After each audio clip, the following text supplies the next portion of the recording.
Welcome back, everyone. So this is the second video of a two-part set dealing with modeling with sinusoidal functions phase shift. Again, I don't have my glasses, so I have to put my face really close to the screen. So I'm afraid I'm going to scare somebody if I turn my video with my camera on. So I'm doing this with my camera off. Okay.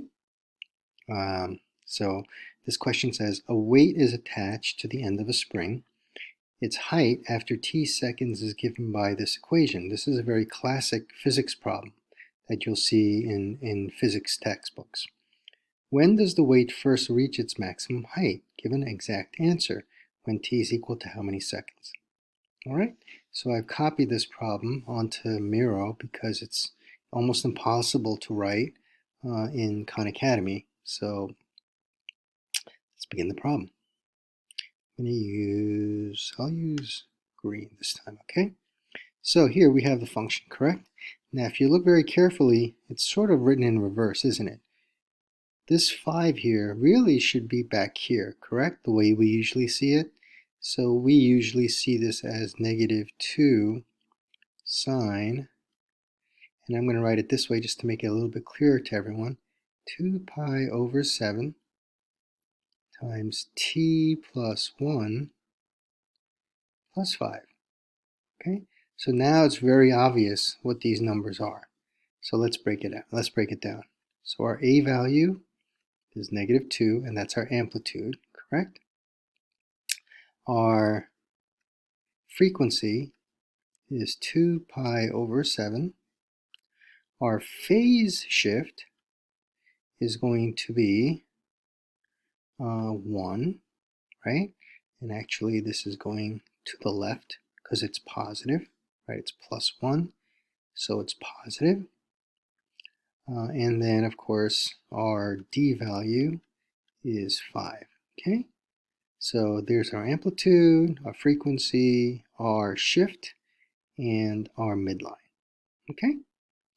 So if you kind of had to, and by the way, let's kind of define our max and min, right? Let's find the max and the min. So we know that the max is going to be the amplitude, right?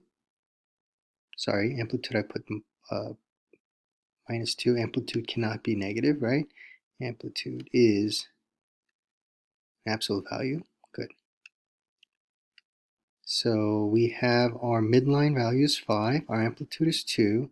So 2 plus 5, or I should write it as 5, doesn't matter, is 7.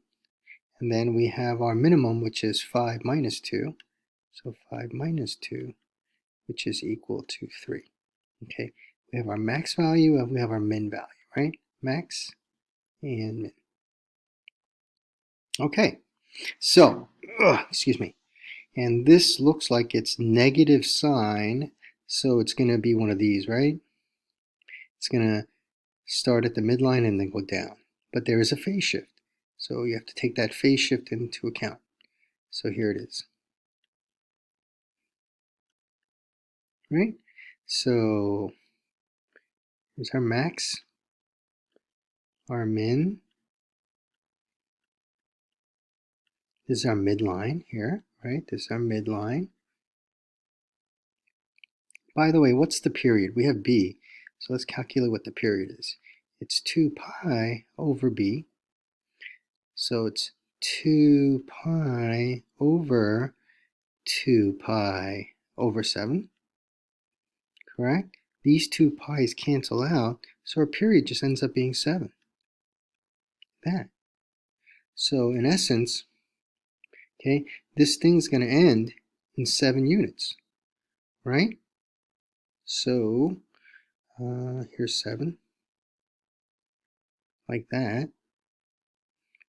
Now this function is a negative, let me use a different color here. Okay, let's use red. So this period is 7, which means it's going to make a full negative sine curve at up to 7. However, remember, this thing has shifted 1 unit to the left. So actually, here's -1, correct? Here's 0. So this thing is going to start at, you know what, let's make these the same colors. So I'm going to put -1 here. I'm going to put 0 here. And I'm going to put 6 here. Okay. So this period is 7 units, but it's shifted 1 unit to the left. So it's, instead of going from 0 to 7, it's going to go from -1 to 6. Okay. Now,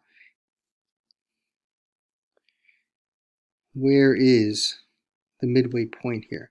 So it looks like the midway point is going to be 3.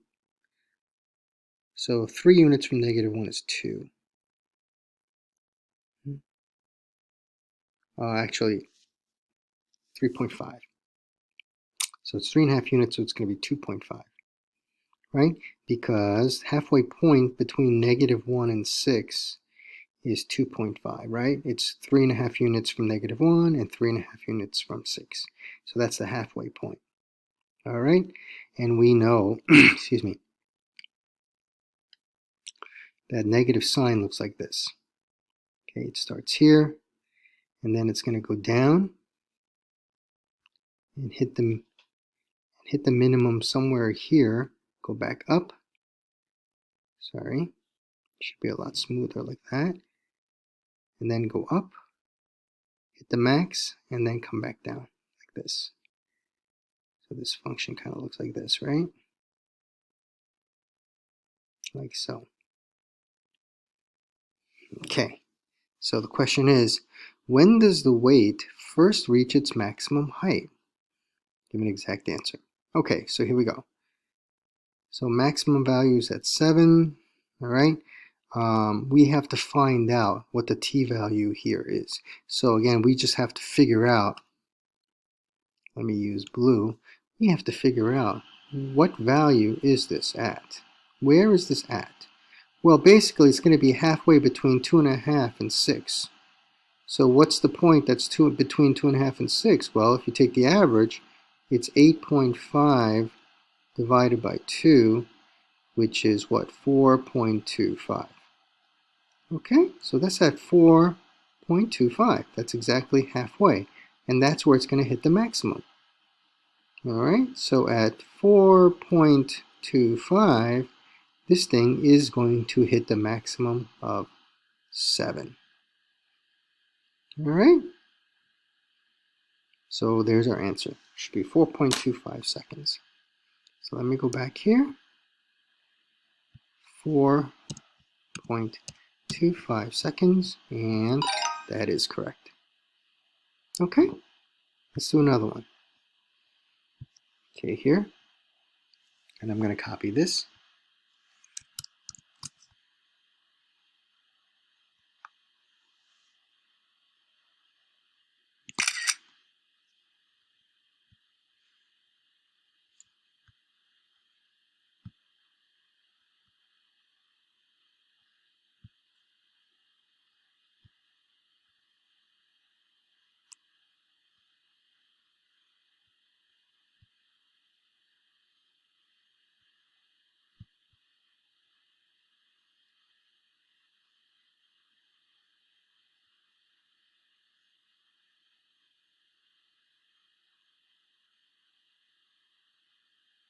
Okay, so let me just I'm just going to work off of this instead of going back.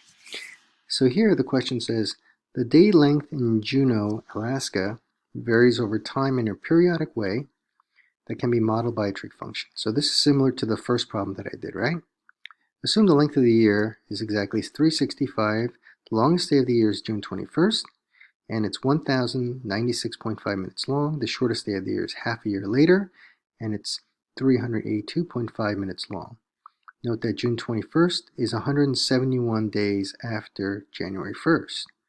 Okay, find the formula for the trig function that models the length of the day after January 1st to find the function using radian. Okay, so a couple of things here. So they want us to say that the period, right, is 365. Right there, period, 365 days. right here. Okay, longest day of the year. So the longest day of the year is the max, right? Max is June 21st. It's on June 21st, correct? Is equal to 1096.5 minutes long.